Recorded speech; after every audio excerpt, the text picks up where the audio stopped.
جلسوں میں، اکثر محفلوں میں جہاں دیکھتا ہوں کہ بنگال کے لوگ موجود ہیں، میں وہاں یہی درود پڑھنے کے لیے کہتا ہوں کہ انداز بنگالی میں درود پڑھیں۔ اس کی وجہ کیا ہے کہ میں نے اپنے استاد کو ایک مرتبہ فرماتے ہوئے سنا کہ اسلام پور کے علاقے میں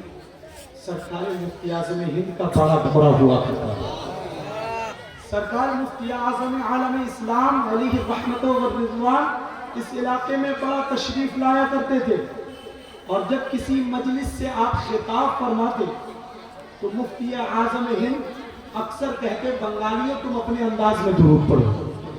کون فرماتے؟ مفتی اعظم ہند۔ بنگالیوں اپنے انداز میں پڑھو۔ میرے استاذ فرماتے ہیں کہ مفتی اعظم کے ساتھ ان کے خادم تھے مولانا صاحب، میرے ذہن میں ان کا نام نہیں آ رہا ہے۔ انہوں نے ایک دفعہ مفتی اعظم سرکار سے پوچھا کہ حضور آپ کی خدمت میں بہت سال سے ہوں، اکثر علاقے میں جاتا ہوں، لیکن جب آپ بنگال تشریف لاتے ہیں، بالخصوص اسلام پور کے علاقے میں ہوتے ہیں، تو پھر درود بنگالیوں کو ان کے انداز میں ہی پڑھنے کے لیے کہتے ہیں،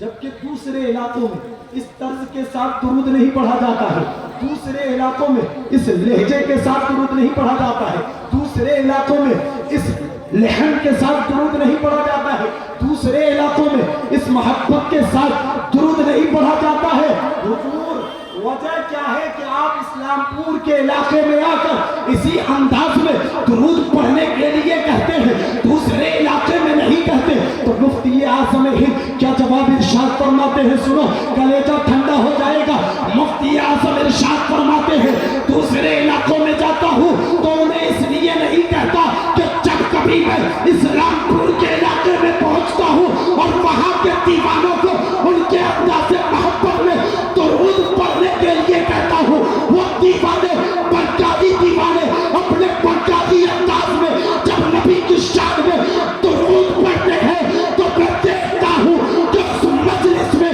اللہ کی رحمت ان کے درود پڑھنے کے وقت نازل ہوا کرتی ہے۔ جب وہ درود پڑھتے ہیں تو اللہ کی رحمتیں ان کی مجلس میں نازل ہوا کرتی ہے۔ اس لیے میں اسلام پور کے علاقے میں ان کے ہی انداز میں درود پڑھنے کے لیے کہا کرتا ہوں۔ ہمارے لیے فخر کی بات ہے کہ ہمارا درود پڑھنے کا انداز کسی عام شخص کو نہیں بلکہ مادر ذات ولی سرکار مفتی اعظم کو پسند آیا، اور انہوں نے ہمیں اور آپ کو سند دے دی کہ جب کبھی بھی تم اسی محبت کے ساتھ، اسی عقیدت کے ساتھ، اسی انداز میں اگر نبی کے دربار میں درود